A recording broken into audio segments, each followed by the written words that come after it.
오늘은 생명을 아낀 사람들, 생명을 아낀 사람들 이런 제목으로 하나님 말씀 나누도록 하겠습니다. 우리는 지금 그 사울 왕이 다윗을 죽이려고 하는 것을 계속 보게 됩니다. 반면에 이 본문 그 사무엘상 19장에 보면은 생명을 아낀 사람들의 이야기가 나오죠. 먼저 사울의 자녀들이 그러했습니다. 그의 아들 요나단 그리고 그의 딸 미갈 다윗의 생명을 아꼈습니다. 전에도 말씀드린 것처럼 이것을 보면서 우리는 부모하고 자녀를 꼭 동일시하는 실수를 범하지 말아야 되는 것입니다. 똑같은 분들도 있지만 그렇지 않은 분들도 확연히 있습니다. 부모가 악하다고 해서 자녀까지 꼭 악한 것은 아닙니다. 그리고 부모가 잘못했다고 그렇기 때문에 그 자녀까지 괜히 미워하실 필요는 없습니다. 그런데 대신에 우리가 전에 봤던 그 요나단과 어제 보고 오늘 보게 되는 이 미갈의 모습을 살펴보면 조금 차이가 납니다. 사실은 조금이 아니라 많은 차이가 나요. 생명을 아낀 건 사실이고 도와주려고 하긴 했는데 굉장히 차이가 납니다. 그래서 우리들이 뭘 하게 될 때에도 보면은 어떤 사람들은 선한 일을 하긴 하는데 매우 지혜롭게 하는 사람이 있고 어떤 사람은 자기 딴에 좋은 일을 했고 또 좋은 일을 했다고는 하지만 결과적으로 또 다른 문제점을 만드는 경우가 있는데 미갈의 경우가 그랬습니다. 그래서 이걸 보면서 우리의 모습을 점검해보고 조심할 필요가 있는 것입니다. 13절 함께 읽어보겠습니다. 미갈이 우상을 가져다가 침상에 누이고 염소털로 엮은 것을 그 머리에 씌우고 의복으로 그것을 덮었더니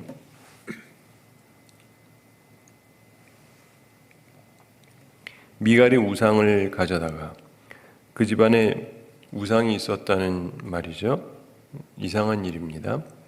어쨌든 그리고는 침상에 누이고 다윗이 누운 것처럼 보이게 하려는 것입니다. 그리고 염소털로 엮은 것을 그 머리에 씌우고 머리카락처럼 이게 보이게 하려고 한 것입니다. 그리고 의복으로 그것을 덮었더니 옷으로 우상을 덮었습니다. 자, 이 우상은 다윗처럼 보이게 하려고 하는 위장이었습니다. 노력은 했는데 어쨌든 특이하죠. 좀 이상하다고 볼 수 있습니다. 14절 함께 읽어보겠습니다. 사울이 전령들을 보내어 다윗을 잡으려 하매 미갈이 이르되 그가 병들었나이니라. 아멘. 사울이 전령들을 보내어 다윗을 잡으려 하매 사울 왕이 전령들을 보내서 다윗을 잡으려고 했다는 것을 우리가 이미 알고 있습니다. 잡으려고 했는데 미갈이 이르되 그가 병들었느니라. 시간을 끌기 위해서 이렇게 말한 것으로 보여집니다. 다윗이 안전하게 도망하도록 그러려면 시간이 조금 더 필요하니까 시간을 끌기 위해서 이렇게 위장수를 계속 쓸고 있는 것으로 보여집니다. 15절 함께 읽어보겠습니다. 사울이 또 전령들을 보내어 다윗을 보라 하며 이르되 그를 침상째 내게로 들고 오라. 내가 그를 죽이리라. 사울이 또 전령을 보내어 다윗을 보라 하며 이르되 이런 말씀이 나오죠. 전령들이 사울에게 가서 전한 것 같습니다. 여기서 우리가 보게 되는 것은 이들이 본래 사울이 전했던 명령이 뭡니까? 다윗을 죽이라는 거죠. 상황에 따라서 안 죽여도 된다는 게 아니라 죽이라고 했는데 공주 미갈이 막았던 것 같아요. 그러면서 우리 남편이 병들었다. 병들은 게 무슨 상관이에요? 죽이는 건데. 그렇죠? 어차피 죽일 건데. 그런데 안 죽였다는 얘기예요. 이 부분에서 이 병사들도 생명을 사랑하는 사람들이었다는 것을 우리가 알 수가 있습니다.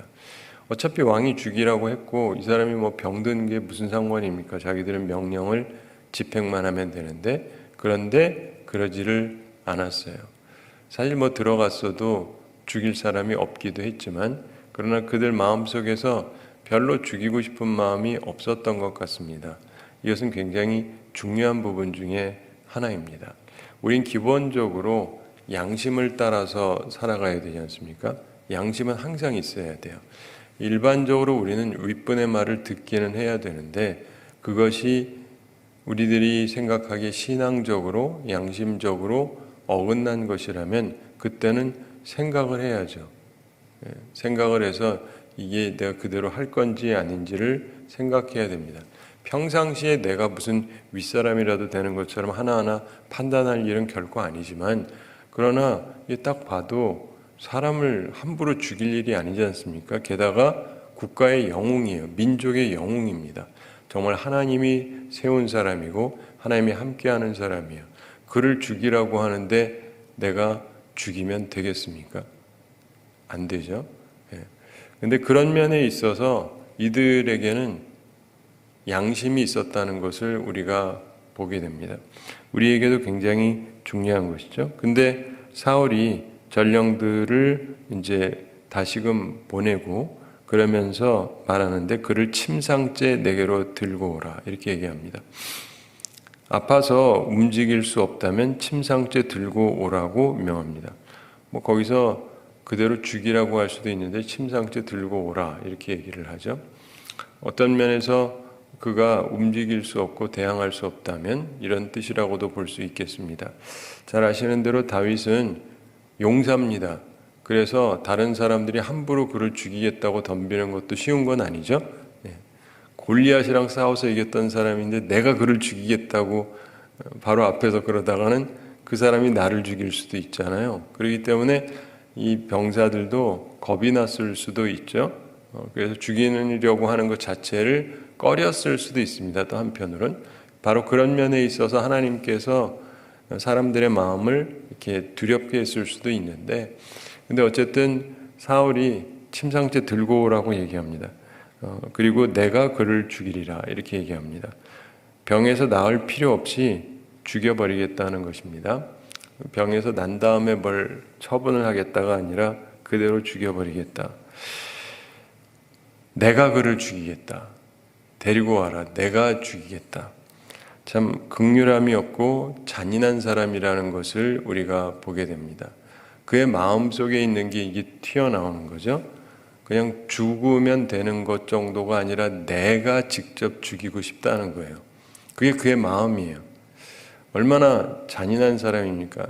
자기 사위인데, 이젠 자기 사위인데 실제로 만인들 앞에서 내가 직접 죽이겠다. 이런 말을 할 정도로 그의 마음속에는 질투심과 미움이 너무 가득 차 있었습니다.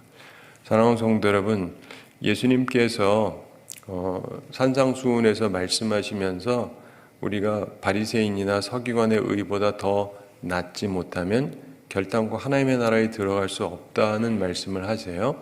그러면서 얘기하셨던 첫 이야기가 마태복음에 의하면 살인하지 말라에 대한 말씀입니다.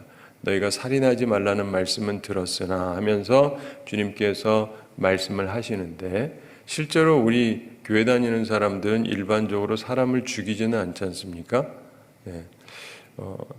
혹시 죽이고 모르는 척하고 다니는 사람이 있을지 몰라도 그건 극히 소수일 테고, 기본적으로 우리는 평상시 사람을 아무도 안 죽입니다. 그렇죠? 표정들이 그렇죠? 누구를 죽이겠어요? 죽이고 싶은 마음은 생길지 몰라도 죽이지는 않죠. 그런데 예수님께서 그 부분에 대해서 말씀을 하십니다. 근데 우리가 실제로 사람을 죽이지는 않지만은 마음속에서 여러 가지 생각이 들지 않습니까? 그래서 주님께서 그 미움에 대한, 살인에 대한 말씀을 하시는데, 그 부분을 설명하면서 우리가 바리새인이나 서기관보다 나아야 된다는 뜻이에요. 근데 예수님께서 십계명을 말씀하시는데 그 처음부터 하나님에 대한 거라든가 부모 공경 이런 게 아니고 살인하지 말라 부분을 집중적으로 먼저 얘기하셨다는데 굉장히 큰 의미가 있다고 저는 생각을 합니다. 예수님은 누구보다도요, 핵심을 알고 핵심을 말씀하시는 분이에요. 사람들에게 있어서의 진짜 큰 문제가 뭐냐면 미움입니다. 교우들도 다 똑같아요. 교회는 다니는데 멀쩡해 보이는데 속에 하나 정도 칼 품은 사람들이 굉장히 많습니다. 미움과 한을 품은 사람들이 굉장히 많아요. 거의 다라고 보면 될지도 모르겠습니다. 근데 사람들한테 얘기를 안 하니까 잘 모를 뿐이죠. 근데 그게 있잖아요. 표출이 되기 시작을 합니다. 누군가를 미워하기 시작하면 이게 3단계가 있는데, 첫째 시작이 뭐냐면 꺼지지 않는 분노의 불이에요. 사람이 실제적으로 그 사람에 대해서 그렇게 미워하는 데는 나름대로 이유가 있을 수 있습니다. 그렇죠? 그리고 내가 옳을 수도 있고, 그래서 화내는 것은 한편으로는 정상적일 수 있어요. 그래서 성경은 그 자체를 하면 안 된다고 말하는 건 아닙니다. 내가 불의한 일을 당했거나 또는 안 좋은 일을 당했을 때 화가 나는 건 정상이에요. 그걸 하면 안 된다는 게 아닙니다. 그래서 그 헬라어에서 쓰는 용어가 있는데, 화가 나는데 한번 확 탔다가 꺼지는 게 있고 계속 타는 게 있어요. 근데 지푸라기에 불을 붙이면 확 타는데 곧 꺼지죠. 이런 얘기가 아니고, 그런 건 있을 수 있어요. 확 화가 날 수 있어요. 너무 기분 나쁠 수 있어요. 근데 이게 오래가면 안 된다는 건데, 이게 뿌리 깊은 분노, 이거를 주님께서 금하시는 거예요. 하루 이틀 사흘이 아니고 계속 가요. 한 달이고 두 달이고 1년이고 몇 년이고 10년이고 계속 품고 있는 분노를 갖고 있는 것, 이거를 주님께서 하지 말라는 것입니다. 그게 시작점입니다. 근데 그게 시작점인데 거기에서 끝나지가 않습니다. 그 다음에 말이 나오기 시작을 해요. 안 좋은 말이 튀어나오기 시작을 합니다. 그리고 그 다음에 더한 말이 나오게 되는데, 상대방에 대해서 이 비난을 하는 것을 넘어서서 이 사람이 그 잘 안 보여지게 하기 위해서 도덕적인 모욕을 하기 시작을 해요. 그렇게 되면은 그 사람을 사실상 죽이는 겁니다. 사람을 죽이는 건 아니지만 사람의 명예를 깎아내리고 그의 도덕성을 깎아내리고, 그렇게 함으로 해서 이것은 사실상 살인이기 때문에 주님께서는 지옥불에서 빠져나올 수 없을 거라고 말씀합니다. 근데 생각해 보시면요, 그런 사람들 치고 스스로 마음속에 하늘의 평화와 기쁨을 갖고 있는 사람은 아무도 없습니다. 내가요, 아무리 많은 걸 갖고 있어도 속에서 미움이 가득 차가지고 지옥불이 타고 있는데 행복한 사람이 누가 있어요? 저놈이 살아있는 한, 이해가 되시죠? 저놈이 살아있는 한 나는 행복할 수 없다. 바로 이게 사울의 모습이었어요. 그러니까 얼마나 불행합니까? 얼마나 불행합니까? 그래서 우리는 인생을 그렇게 살면 안 된다는 게 주님의 가르침이에요. 그게 예수님께서 모든 민족으로 제자를 삼아서 아버지와 아들과 성령의 이름으로 세례를 베풀고 내가 너희에게 분부한 모든 것을 가르쳐 지키게 하라. 그 중에 하나가 뭐냐면 분노를 좀 자제하라는 거예요. 우리 한국 분들 분노 조절 장애가 있다고 민족적으로 얘기를 하잖아요. 문제가 상당히 심각합니다. 믿는 사람들도 그렇고 기억을 해야 되는 게, 화나는 건 정상이라니까요. 근데 이게 조절이 안 돼가지고 선을 넘어가는 것은 하면 안 돼요. 그리고 그렇게 하는 것은요, 아무리 하나님께서 모든 것을 줘도 내 마음속에 지옥불이 타고 있기 때문에 행복할 수가 없습니다. 절대 행복하지 않아요. 누군가를 심하게 미워하면서 행복한 사람은 아무도 없어요. 그러니까 그거 버리셔야 됩니다. 이 사울처럼 제발 살지 마시기 바랍니다. 내려놓으셔야 돼요.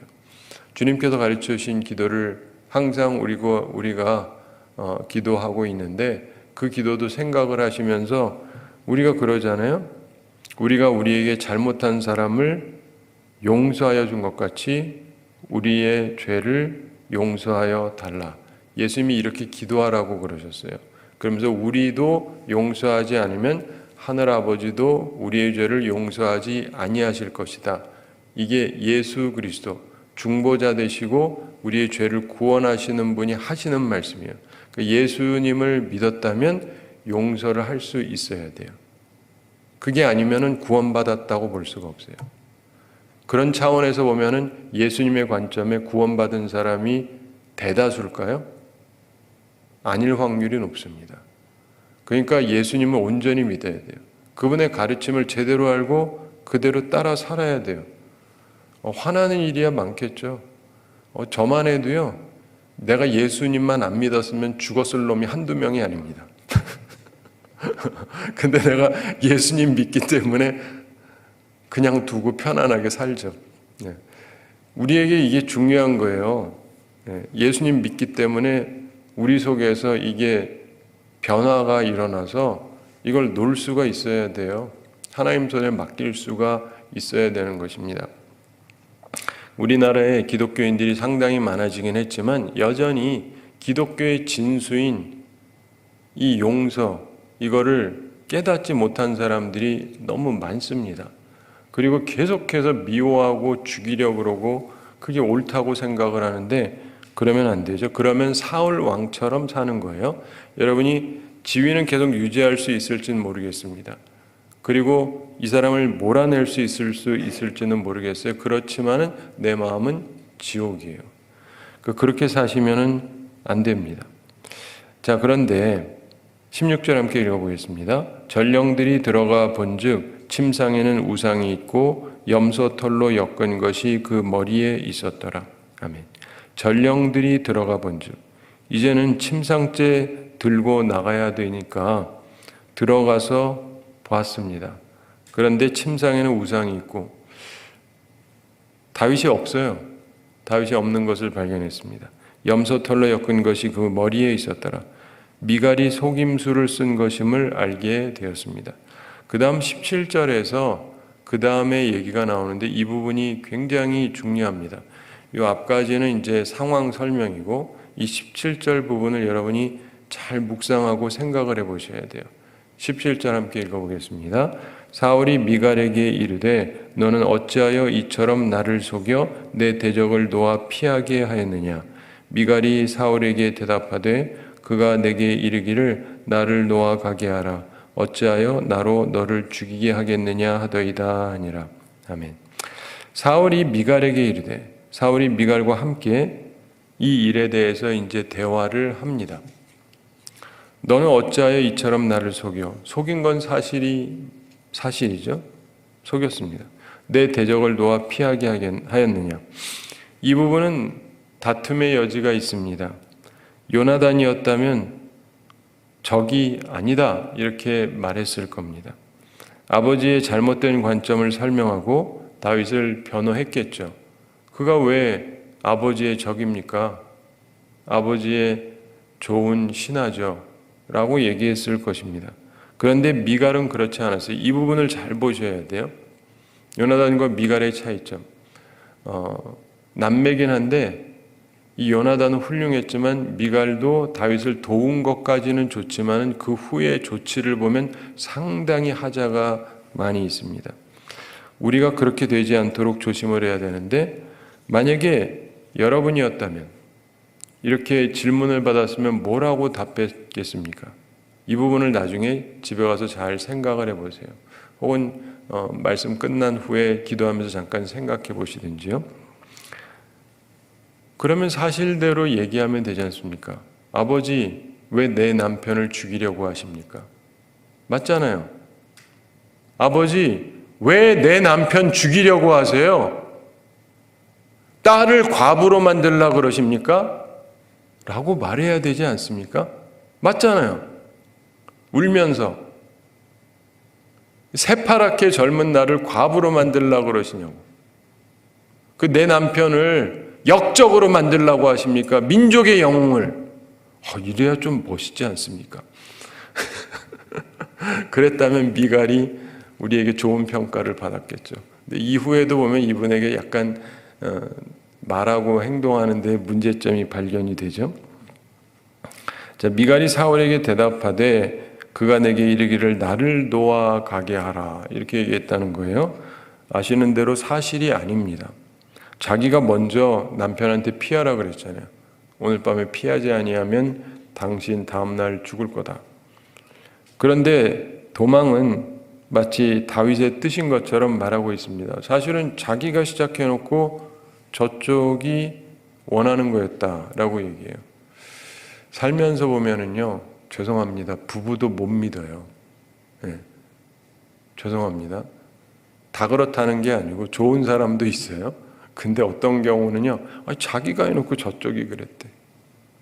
제가 옛날에요, 떠났으니까 이제 편안하게 하는 얘기인데, 미국에 있을 때 당회에서 어떤 장로님이 뭘 막 주장을 해요. 그렇게 하면 안 되는데, 이렇게 하셔야 됩니다. 근데 저렇게 해야 되는데, 막 주장을 해요.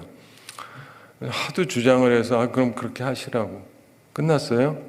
그리고 나서 며칠 후에 그 부인이 그 부분을 가지고 따지는데 남편이 솔직하게 얘기 안 한 것 같아요. 자기가 주장해서 그렇게 하기로 해놓고는 목사님이 그랬다 그랬대. 믿거나 말거나 사실이에요. 장로가 왜 자기 와이프한테 거짓말을 해?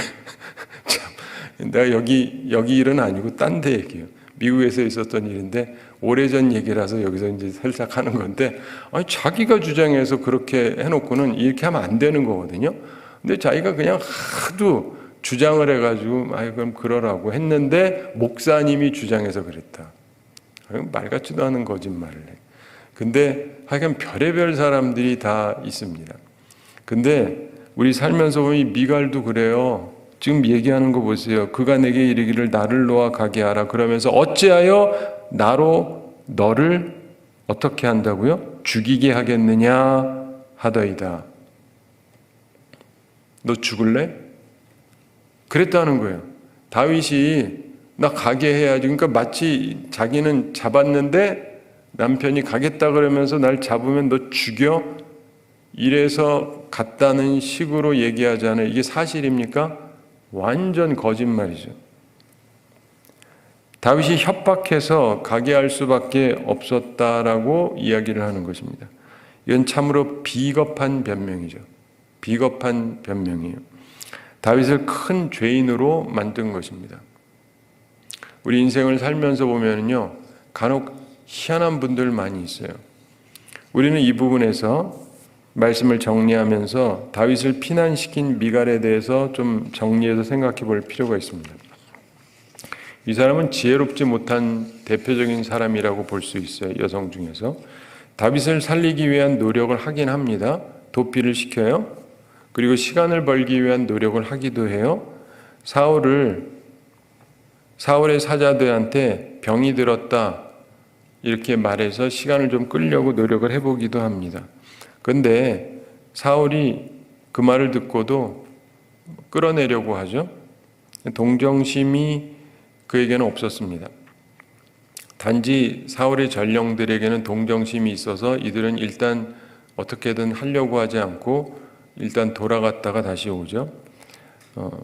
근데 미갈의 잘못이 바로 이 17절에 있는 말씀인데 다윗의 명예를 실추시키는 일을 합니다. 그렇죠? 다윗이 그렇게 비겁한 남자입니까? 이렇게 비겁한 남자가 아닌데 민족의 영웅이고 두려움이 없던 사람인데 이 사람을 비겁한 남자로 만들고 있어요. 결국 자기를 죽이려고 했다는 거예요. 다윗은 그의 아내를 죽이려고 했다라고 얘기를 해버린 거예요. 사울이 다윗을 증오할 만한 또 다른 근거를 제공한 셈입니다. 그동안은요, 사울 입장에서 다윗을 죽여야 될 이유가 하나도 없었어요, 사실은. 그런데 내 딸을 죽이려고 했다는 거는 충분한 죄몫이 되죠? 아닌가요? 여성분들? 아버지가, 사위가 내 딸을 죽이려고 했다 그러면 거기에 대해서는 그게 죄가 되잖아요. 근데 그 죄가 없는 죄가 생긴 이유가 뭐예요? 딸이 만들어 준 거예요. 자기 남편한테는 그런 죄가 없는데, 그러니까 이 상황만을 모면하려고 하다가 큰 잘못을 범한 거예요. 그동안 흠이 없고 죄가 없던 이 남자를 진짜 못된 놈으로 자기가 만들어버린 거예요. 자기 남편인데. 그런 면에 있어서 요나단과 미갈 모두 다 다윗을 살리긴 했습니다. 그러나 한 사람은 더 좋은 모습으로, 요나단은 아버지가 죽이려고 했는데 잘 설득해서 아버지가 다윗을 다시금 가까이 데려올 수 있도록 잘 설득을 한 지혜로운 아들이었어요. 그러나 한 사람, 이 미갈은 아버지가 더 미워하도록 더 나쁜 모습으로 만들어 버렸던 것입니다. 그래서 지혜와 진실이 중요한 것입니다. 우리 인생에 있어서요, 의도만으로 다 되는 게 아니고 지혜도 있어야 되고 진실함도 있어야 되는 것입니다. 다윗은 이때의 일을 가지고 시편을 만들었습니다. 시편 59편에 이 밤의 경험을 다윗이 기록하고 있는데 한번 쭉 읽어드릴 테니까 한번 생각을 해보십시오. 다윗이 그때 시를 쓴 거예요. 나의 하나님이여 나의 원수에게서 나를 건지시고 일어나 치려는 자에게서 나를 높이 드소서. 악을 행하는 자에게서 나를 건지시고 피 흘리기를 즐기는 자에게서 나를 구원하소서.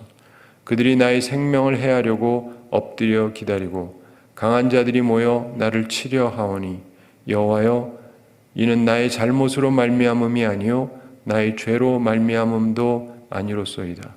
내가 허물이 없으나 그들이 달려와서 스스로 준비하오니 주여 나를 도우시기 위하여 깨어 살펴주소서.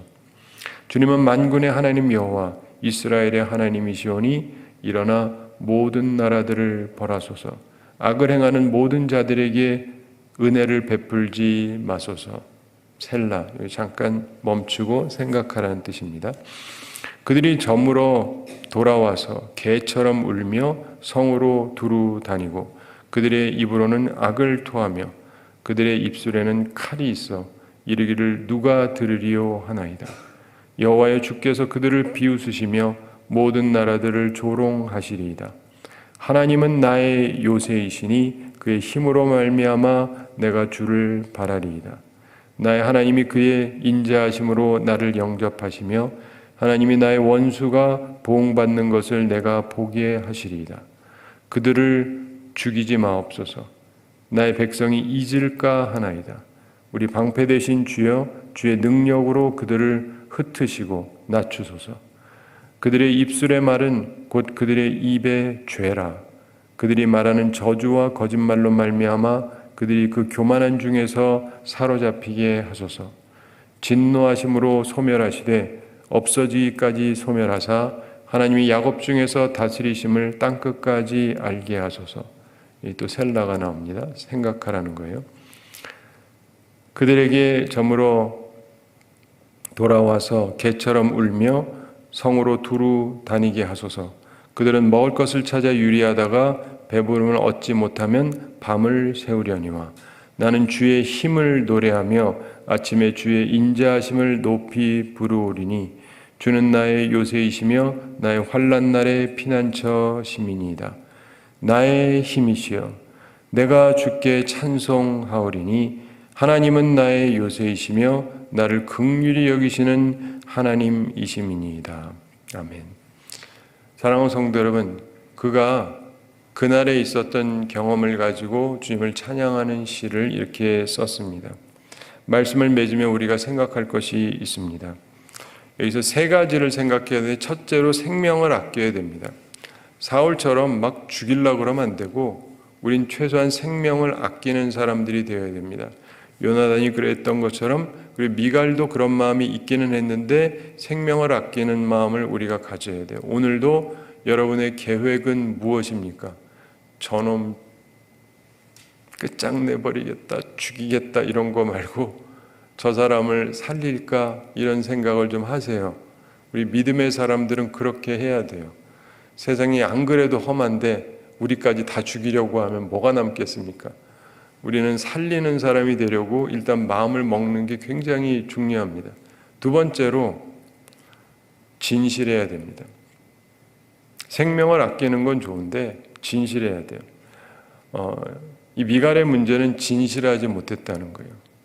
여러분 그래서 잠언 전도서 이런 데 보면 지혜의 말씀이 나오는데 거기 보면 솔로몬의 글인데 그가 이런 이야기를 합니다. 참 특이한 얘기인데 하나님께서 사람을 어떻게 지으셨다 그러죠? 정직하게 지었다라고 솔로몬이 얘기해요. 하나님이 사람을 어떻게 지었다고요? 정직하게 지었다. 어떻게 지었다고요? 정직하게 지었다. 근데 정직한 사람 별로 없죠. 네.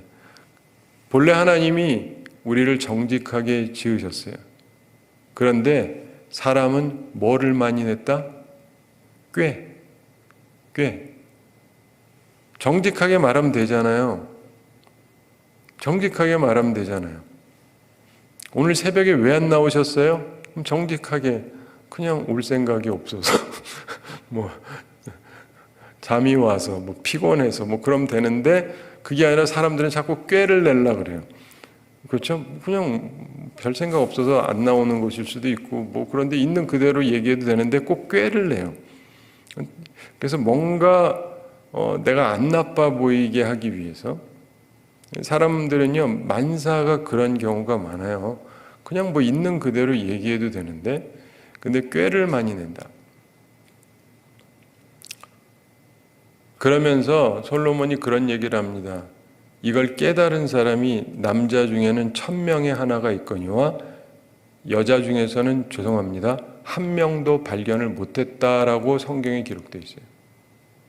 하나님이 사람을 정직하게 지었기 때문에 그냥 정직하게 말하면 돼요.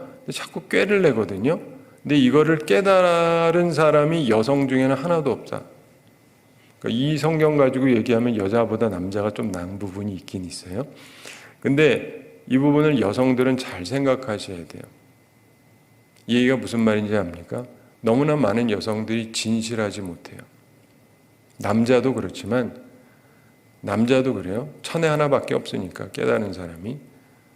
근데 기초적으로 너무나 많은 사람들이요 정직하지를 않아요. 사실대로 좀 얘기하면 안 됩니까? 진실해야 돼요. 근데 그러기 위해서는 우리가 진실할 수 있는 환경을 만들어줘야 돼요. 하나님은 그러신 분이죠. 하나님은 우리가 우리의 죄를 고백하면 그는 미쁘시고 의로우사 모든 죄를 사하신다고 돼 있잖아요. 그러니까 주님 앞에 고백하셔도 돼요. 우리가 우리의 모든 죄를 자백하면 그분은 미쁘시고 의로우셔서 우리의 모든 죄를 사해 주십니다.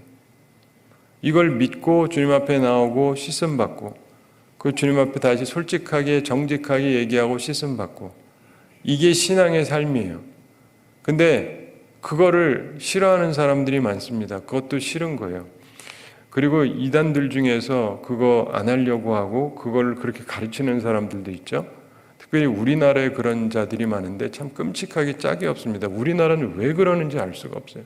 전 세계 이단들이 수많은 이단들이 있지만 우리나라 이단들이 제일 싸가지가 없어요. 죄송합니다. 진짜 제일 싸가지가 없어요. 세계적으로 살펴봐도 이렇게 싸가지가 없을 수가 없어요. 왜 그렇게 진실하지 않습니까? 그리고 우리가 그러기 때문에도요, 진실한 분위기를 만드셔야 돼요. 여러분, 가정에서부터 내 아이가 잘못했으면 잘못했다고 말할 수 있어야 돼요. 그래야 애가 잘못했다고 고백을 하죠. 근데 고백을 하는 순간 네 입으로 말했어. 그러니까 거기에 대한 처벌을 내리겠다. 이러면서 그러시죠. 그러면 얘가 깨닫게 됩니다. 앞으로는 솔직하지 않은 게 좋겠다. 그래서 이거 누가 그랬어? 자기가 했는데 몰라요. 난 안 했어요. 그래? 그럼 누굴까? 이렇게 되는 순간 거짓말이 도움이 되는구나를 알게 돼요. 근데 많은 사람들이 그렇게 가르쳐요. 이거를 교육학적으로 히든 커리큘럼이라고 그래요. 의도된 것은 아닌데 의도한 바는 아닌데 실제로 가르치는 바.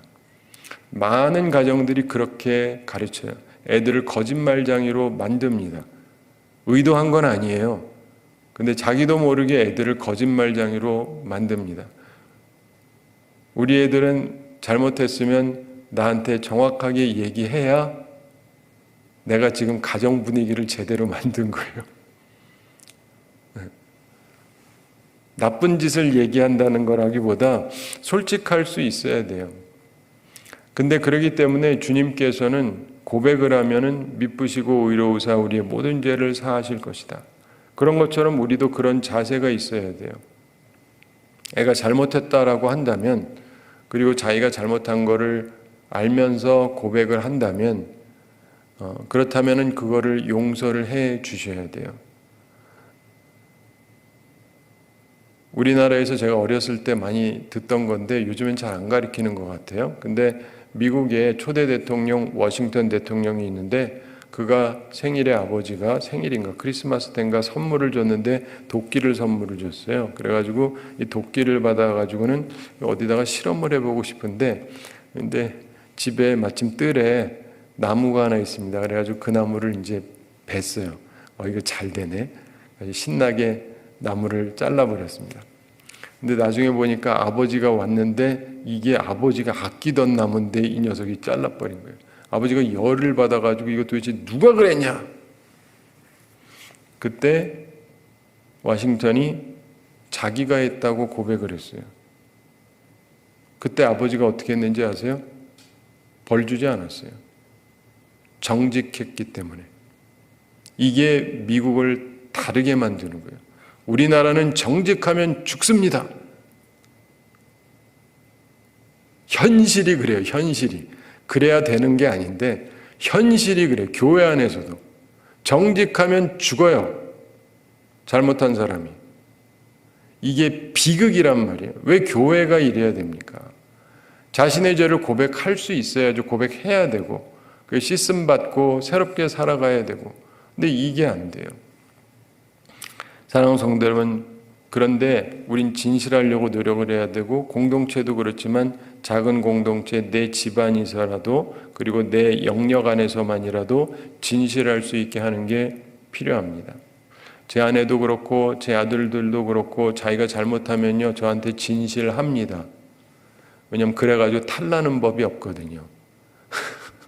왜냐하면 용서를 해주니까. 그래서 여러분들도 그렇게 만들어 가셔야 돼요. 그리고 세 번째 꼭 기억할 게 지혜로워야 됩니다. 생명을 아껴야 되고 진실해야 되고 또 동시에 지혜로워야 돼요. 진실만을 말한다고 해서 다 되는 건 아닙니다. 그렇죠? 지혜롭게 말해야 돼요. 사울 같은 사람을 대할 때 진실만을 얘기한다고 괜찮지는 않습니다. 지혜롭게 해야 돼요. 이 세 가지가 우리에게 다 필요합니다. 이걸 기억하면서 하나님 앞에서 생명을 사랑하고 진실하고 지혜롭게 살아감으로 우리의 삶과 주변을 아름답게 만들어가는 우리 모두가 되기를 바랍니다. 우리 함께 기도하겠습니다. 사랑의 하나님 아버지, 우리를 사랑하시고 오늘도 저희에게 귀한 말씀 주심을 감사드립니다. 생명을 아낀 사람들에 대해서 오늘도 살펴보게 해주심을 감사드립니다. 그러나 동시에 우리가 진실해야 되고 지혜로워야 된다는 것을 생각하게 해주심도 감사드립니다. 주님, 저희들은 참으로 부족하고 어리석은 삶을 살아가고 있사오니 주께서 우리들을 주의 성령으로 일깨워 주셔서 우리에게 지혜를 허락하시고 순수한 마음을 허락하여 주시고 진실한 주의 사람들이 다 되게 하여 주시옵소서. 주님, 우리와 항상 함께해 주시고 저희를 선한 길로 인도해 주시고 저희가 하나님의 자녀다운 삶을 살아갈 수 있게 하여 주시옵소서. 주님, 우리 모든 성도들에게 함께 하셔서 영육간에 강건케 해주시고 일용할 양식 공급해 주시고 시험에 들지 않고 악과 싸워 이기는 주의 용사들이 다 되게 하여 주시옵소서. 주여, 주의 사랑을 받은 우리들이오매 우리도 주님 앞에 온전한 사랑으로 갚아드리는 주의 사람들이 되게 해주시고 항상 기뻐하고 쉬지 말고 기도하고 범사에 감사해서 하나님의 뜻을 이루며 살아가는 저희들 다 되게 하여 주시옵소서. 감사드리며 예수님의 이름으로 기도드리옵나이다. 아멘.